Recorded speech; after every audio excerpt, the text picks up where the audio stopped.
Good morning. Thank you for this opportunity to be here today. My name is Ken. I'm a third-year medical student at the University of Michigan, and I'm going to be talking to you about the use and the belief of complementary and alternative medicine among veteran cancer patients.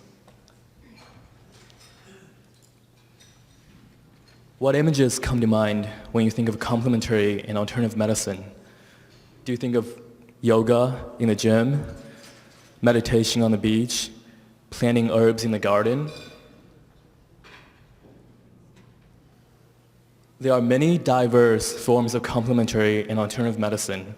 According to the NIH, there are over several hundred recognized forms of complementary medicine. It's easier to think about it when we break it down into 5 distinct categories. 1, biological and natural-based approaches, like herbs and supplements. 2, body-based approaches, like acupuncture, massage therapy. 3, mind-body-based approaches, like meditation or yoga.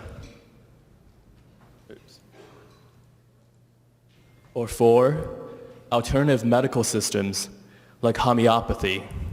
And 5, energy-based systems, like Reiki or magnetic therapy.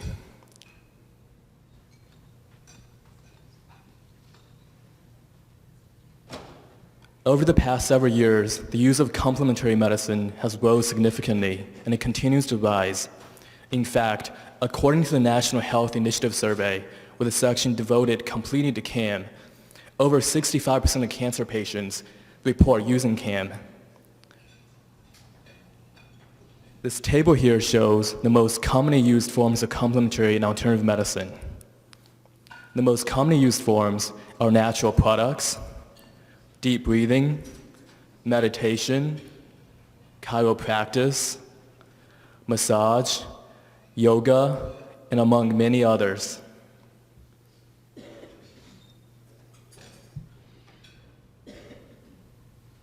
Increasingly, CAM has become evidence-based.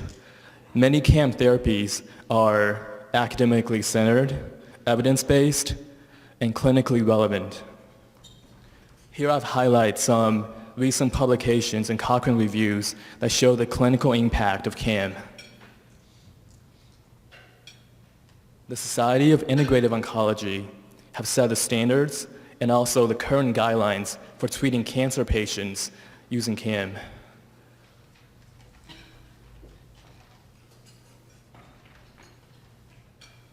Because of the increasing prevalence, it is important to develop awareness and open communication between CAM providers, patients, as well as physicians.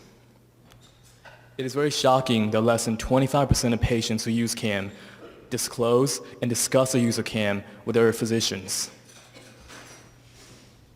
This paves the way for significant potential interactions between CAM therapies and traditional chemotherapy. Currently, no data exists on the use of CAM among veteran cancer patients. And so the objectives of our study are to look at the type and prevalence of CAM use among veteran cancer patients. We also wanted to look at the disclosure of its use from patients to their physicians. Third, we want to look at what beliefs veterans have in choosing to use CAM. And finally, we want to look at the potential demand for CAM within the VA system and the potential for implementations.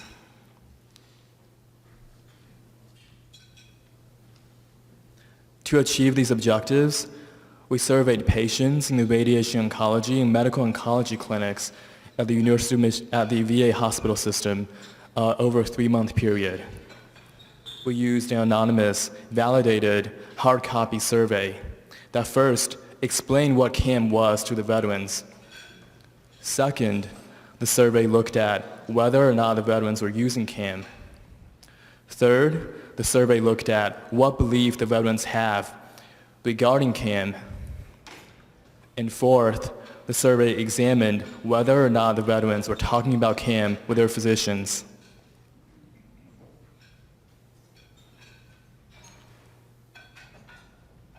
In total, we talked to 222 veterans. Out of the 222, 217 agreed to participate in the study. 6 veterans were excluded because they had difficulty comprehending the survey. In total, 211 veterans filled out the survey, and 5 surveys were excluded because portions of the surveys were incomplete. Ultimately, we obtained 196 complete surveys with a response rate of 88%.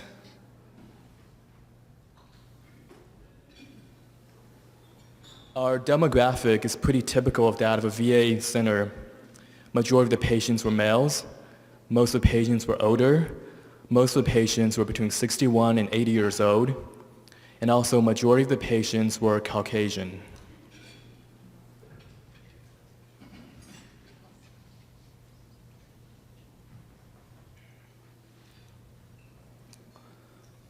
The cancer distribution, as you can see, also follows that of a male-dominant population. The most common types of cancer were prostate cancer, lung cancer, and colon cancer, reflective of male population. It is also notable that at the time of the survey, many of the veterans did not yet know of the type of the cancer they had, accounting for 52% of the unknown cancer types.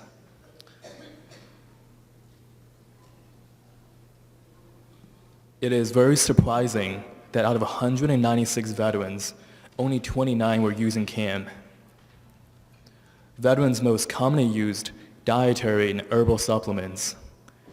Other forms of CAM used by veterans include massage, yoga, acupuncture, and meditation. Another surprising finding was that of the 29 veterans, 26 discussed the use of CAM with their physicians.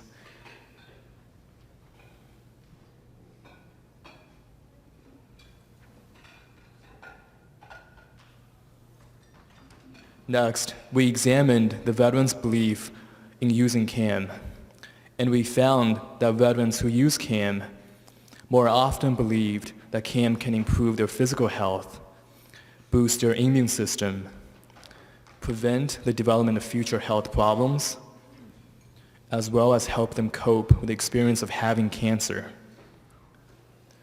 CAM can also reduce stress, and they also believe that CAM can help them to live longer and perhaps cure their cancer.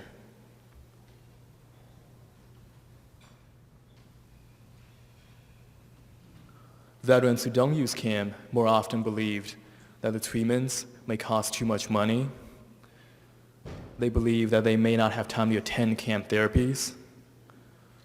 And rightfully so, they were concerned that there may be potential interactions between CAM and traditional chemotherapy. Some of the veterans also voiced concern that CAM may not be based on scientific research. But most importantly, both groups expressed lack of knowledge regarding CAM.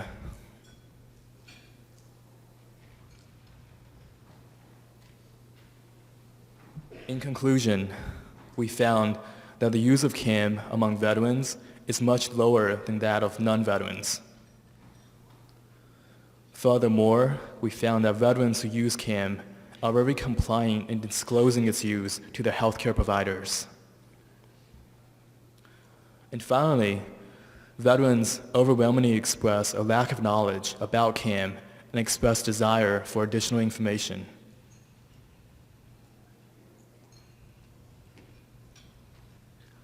In terms of future direction, with increasing prevalence of CAM use and ease of accessibility, given its low side effect profile and cost, and potential benefits in helping veterans to manage their cancer and cancer-related symptoms, it is imperative that we provide better education to healthcare providers as well as veterans.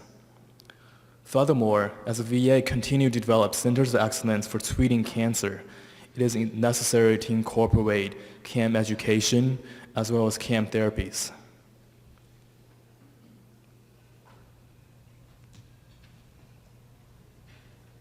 None of this would have been possible without all of these people. I want to thank Dr. Shruti Jolly for her guidance and support, as well as the VA Ann Arbor Health System and the University of Michigan Medical School.